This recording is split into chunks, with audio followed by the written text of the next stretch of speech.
Hi,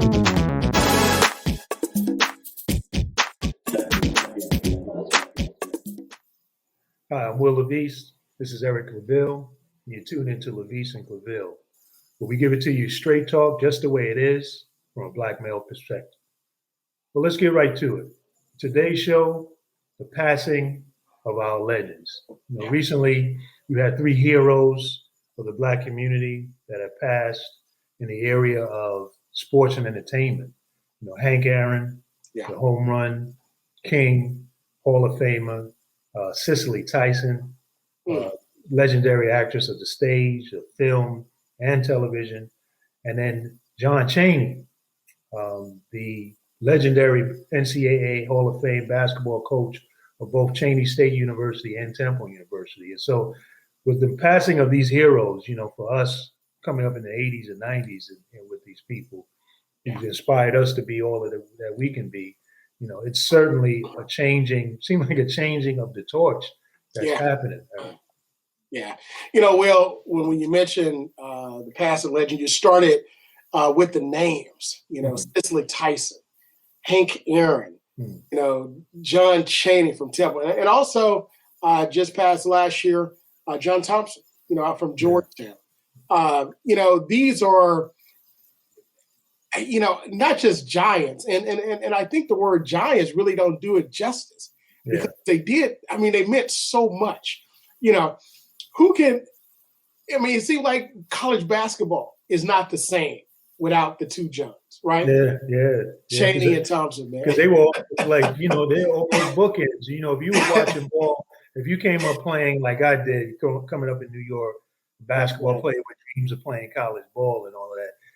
These are the guys that you were looking to, or two of the giants in the black community certainly looking to. And the thing about John Chaney as well as Thompson that you mentioned is that they were known not only for being great coaches, but being great role models and being father figures. These guys were, again, when you come up in tough neighborhoods, and oftentimes, even when your father was around, like my father was around, but the streets are always calling you. And so when you imagine that a kid coming up without their father around, without, really a lot of positive role models going on around them, to have a man like John Chaney who, could help recruit you, help get you a college education, and teach you lessons about life. He was much more than just a coach. Will, you mentioned a very important point that is a true part of their legacy.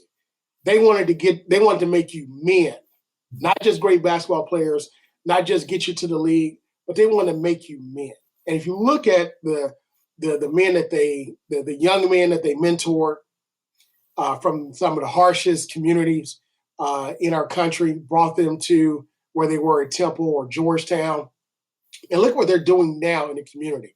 You think about the big men, right, of not just college basketball, but the NBA, Patrick Ewing, now he's back, coaching at Georgetown at his alma mater. But how Patrick Ewing was just not a great center, a great basketball player, and a champion in NCAA, but he was a great name and still is, today in basketball. I think of Alonzo Mourning, who's hosting, mixers and fundraisers for the former President Barack Obama when he was president and involved in the community and the like. I think about Dikembe Mutombo, who's doing so much in his community back in Africa and also here in America. And the list goes on and on and on. I just think when you mentioned Chaney, when you think of John Chaney, one of his key players, Aaron McKee, I believe, is now coaching at Temple University. So these guys were producing, like you said, they were producing and replicating, themselves. And, I honed in on something you talked about, big man. Well, Hank Aaron, was absolutely, one of my big men. Look, growing up a kid in 1974, here he is chasing Babe Ruth's home run record that lasted some 40 years. If anybody in this generation still knows that name, Babe Ruth, and what it meant to American folklore, you get Hank Aaron, our John Henry, the real hammer, the real man that you can touch and grasp. He's chasing his home run record. He's getting death threats. as he's chasing this home run record, 714, that number, and he's still doing it with a grace, a style, a tenacity, and breaks the record and takes it up to 755, which is eventually broken by Barry Bonds. But to have done that in that moment, coming out of the Negro Leagues, at a time, coming up at a time when you had legal segregation, not just the type of segregation that we have now, but when it was the law. Cemented in law. It was a law, brother. And you still had not many opportunities for African Americans. I mean, one of the things Hank Aaron talked about was how the Negro Leagues gave him his opportunity to go and really pursue the thing that he loved to do. He played for the Clowns back in the day, and that's how he was seen and was picked up and ended up being brought into the major leagues because Jackie Robinson had gone before him, opened the door, and then he smashes the home run record is the most revered record in all sports. That's not right. just baseball, but in all the sports. It was done by our Hank Aaron, our big man. I looked at an interview that Hank Aaron did not too long before he just passed, and they talked about the home run record and what it was like then. And he was very bright-eyed, but when he started reminiscing about that time, his eyes dimmed a little. He said it wasn't a fun time. He said, I had a lot of pain. He said that he went through so much. And what you mentioned, the segregation, the death threats, not lashing out, him and Jackie Robinson really set the stage, man. And again, also Satchel Paige and other Negro League greats that came after them, for how African Americans, how we showed grace throughout that terrible, terrible time period. But, death threats, and then also individuals not wanting a black man to be known as the home run king, right? And those death threats was real because he came up at a time where, a black man would be put up on a tree and there would be no retribution. He saw personally, he witnessed a period where Martin Luther King was assassinated. So for someone to say, you chasing this record, nigga, I'll kill you. Yeah. That was real. That he's in the batter's box, and the reality of a sniper taking him out was real. Absolutely. That's absolutely real. And he still persevered. He still kept his composure, still kept his concentration. Man, I believe Jackie Robinson died too soon, and it's probably because of all of the things. And he spoke about that as well, all the things he went through, how it took a toll on him, but still had grace throughout it all. But Hank Aaron, God blessed him to live, to a ripe old age, man, and not just on the baseball field, his accomplishments, but what he also did after baseball, right? In business, in being an ambassador, for the Atlanta Braves, and being an ambassador for the city of Atlanta, still having a voice, right? People still listen to Hank Aaron when he talked, so to have that type of influence at 86 years old before he died, was tremendous. And knowing that all of us have a chef life, all of us have a life, man, where your voice is here at the highest peak, but then it diminishes, but Hank Aaron's voice was loud. Hank Aaron's voice example was even greater than his presence. And it's one of the saddest days in Major League Baseball. And again, paying homage to the Negro Leagues, man, the greats of the Negro Leagues. They never made it to Major League Baseball, but still being honored in the way that they are now in Major League Baseball in the Hall of Fame. But we've always known that some of the greatest athletes have been African American, and still today. So some even debate whether, which was the greatest league. Was it the Negro League or the Major League Baseball League at that time? Right. You know what I'm saying? So all those things just really hang heavy on our hearts and our minds. And it also forces us to look at the game of baseball, right? So look at the diversity of baseball. I think the peak of African Americans playing baseball was, of course, when all of the greats from the Negro League eventually made it into the major leagues. And then, of course, you had the Dale Strawberries, the Dwight Goodens, and so forth. And of course, very much through the 70s. And in this period, because Hank Aaron, again, he crushed the record in 74. So that was very much, that was a big part of it, is that, these, African Americans we let in are now taking over. And so, but that greatness, like you said, to be able to do that. I mean, the Negro Leagues reminds me of our HBCUs, where our greatness oftentimes is cultivated. You get the opportunity to do the things that you need to do. And, Absolutely. it's one thing about Aaron's death that I found, disrespectful is that what has been coming out is that his death is somewhat related somehow to the COVID-19 vaccine. And he died of natural causes. And he took the vaccine and so forth. But it just shows you how people will use any kind of opportunity to get and distract and get into this anti-vax movement that is out there that's really, trying to misinform our people. But they'll use any opportunity to do that. But, we haven't talked about Cicely Tyson. Now, Cicely Tyson, oh my God, is a young black man coming up seeing beautiful black as a night. Black women, right. Black as a night woman on TV. I mean, it was phenomenal to see her, again, coming up young, in the 70s, 80s, to see her in the way that she carried herself with such dignity, such grace, was known that, look, I'm not going to just take any kind of role that's going to degrade our people and our women. And she's been a Tony Award winner. She was given the Medal of Freedom by President Obama in 2016. I mean, she was just a phenomenal woman, a phenomenal role model, for us as young men coming up, as well as for young women.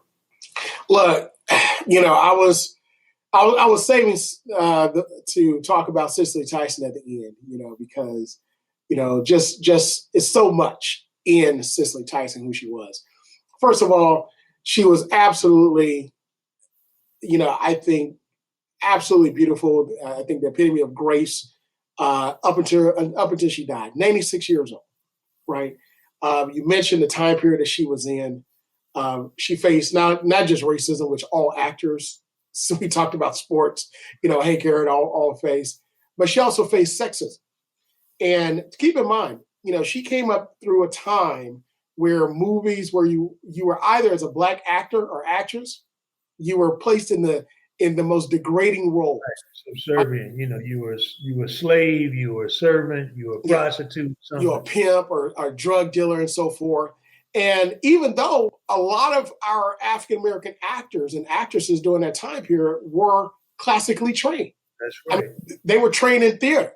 And we talked, I mentioned Paul Robeson. I think about him, the thespian in the early 1900s, in the time period that he went through. And his great, of course, is Old Man River and Othello.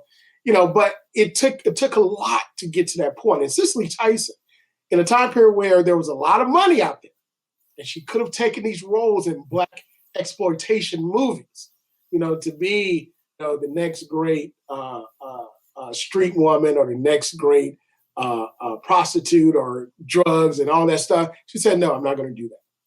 Because my image, not just to me, but my image to my people means more than this just getting a paycheck right now. And to me, man, that speaks volumes, especially when you look at the Hollywood industry today. Who can we say is the Cicely Tyson? I know who comes to mind is Felicia Rashad, with her and her sister, Debbie. Viola Davis, Oh, tremendous. But who after that, right? So she gives us an example of what can be accomplished over the course of time. Not a steady moving up, right? Not peaking and then a drastic downturn, but a steady moving up where now, even Tyler Perry named one of his stages, after Cicely Tyson. It's the Cicely Tyson recording stage, where he has a studio. And again, just a tremendous paying homage to one of the greats of our time, one of the most gracious, one of the most beautiful, one of the most talented, and one that will be remembered with the greatest of actresses in our history. And lastly, I just want to point out she was nominated for 52 awards. And guess how many she won? 49. That's a better winning rate than Tom Brady in the Super Bowl, I'm telling you. So Well, you mentioned something. I mean, you mentioned black exploitation. I'm gonna punch back on you a little bit on that because a lot of times, again, if you understand the context of the things that was available at the time for people to be able to do, Yeah. even a good work, because a lot of those movies that come out of that so-called era, if you really look at them, they still were good movies and good entertainment and not any different from, a Western that was, a movie from predominantly white director or so forth. But a lot of times we allow ourselves to have other folks sort of color it and change the narrative and turn it into a sort of a negative because a lot of those movies were done by the artists, the Van Peebles, the people at the time who were trying to break through and fight through. And I think that with Cicely showed really that you can do good work. You don't have to accept everything that is thrown at you. And you can do quality work and you can stay in there and fight and get quality roles. And a lot of those entrepreneurs at that time that were doing that kind of work and doing those movies in the 70s, they were taking the steps of saying, look, if the Hollywood mainstream won't green light what we want to do, let's do our own thing. And we see that spirit happening so much now. So as I look now, seeing all of the different outlets on cable and on the internet of where people are able to put products out there and do movies and not have to worry about getting big Hollywood dollars behind you in order to even get the thing out there. You can see that kind of spirit. Actually, the groundwork was laid by people like Cicely saying, look, you can stand true to your own vision. You don't have to go and do everything that's thrown at you. And you can stay strong and stay committed to your own beliefs and do things that will uplift the culture. And I just remember just watching her and saying, I mean, the most impactful, obviously, she's most known for her role with Miss Jane Pittman. Yeah. And to have seen that role, seeing this, she played this woman with such dignity, coming out of slavery, coming out of all of that, and then able to participate in the civil rights movement. Yes. Told so much about our story as a people and her as a person, individual. Absolutely. It reminds me of two things I heard two current actors say. One is Dave Chappelle, the other is Nate Parker, right? Mm-hmm. And Dave Chappelle talked about when he told his father he wanted to be a comedian. He said his father took him outside and said, determine your price right now. Before you go out, determine your price. So whatever comes your way, ask yourself, does it greater than the price I'm willing to pay? Also, Nate Parker talked about how he's been offered many roles that he didn't want to play because he thought about his career as acting. And his career as acting is a legacy for his children. Mm-hmm. And the way he measures, what he would and would not do is, what would my grandmother say if she watched me in that role? Wow. And I think that in life, we all have to have those markers, Will. What is your cost? What costs are you willing to pay as you move through life? And if we have those markers, then ultimately we can say that we live with no regrets and we always remain true to ourselves. And that's the key. We got to remain true to ourselves. And that's one thing Cicely Tyson did. We talk about John Thompson at Georgetown. Remember, he boycotted the tournament and so forth in the season where he wouldn't play unless there were certain provisions given. He's a trailblazer in that era. John Chaney, Hank Aaron, all these individuals. And I'll say there are other names. We have social justice and civil rights legend Meredith Enden Jr., one of the former Tougaloo Nine that passed. In gospel and church music, we have one of the Pace sisters from the award-winning Pace Sisters Gospel Group that passed. So we have legends that are passing every day. Lester Smith, who was one of the former NFL players. So we have our legends who are with us. I say that what we have to do, Will, as we close this out, we got to honor them. Give your brothers and sisters their roses while they yet still live, while they can smell them, and honor what's happening now. Because life is short, and the moments that we make, they can become not just moments, but movements and stories that will help to carry us all the way through until generation to generation to generation. Yeah, you're right. I mean, I think that's one of the beautiful things that President Obama did about giving Cicely Tyson that Medal of Freedom, giving her high honor that she was absolutely deserving of before she passed. And I think another thing that our people really need to do is to study these legends, to when you hear about them, because the beauty of internet and of YouTube and all these channels is that you can see and learn about these people at the tip of your fingers. It's not like us had to go to the library, go through the card catalog and sift through and find books. You can learn and actually see these legends in actions, because I think if we go back and we watch and learn about them, that you'll find the inspiration to be able to do what you need to do in this current time and to fulfill your dreams and to carry that torch of advancing the culture and advancing, our people. Absolutely, Will. So, again, it's been phenomenal talking with you and having this conversation about our legends. And that's a wrap for us on LaVeist and Claville today.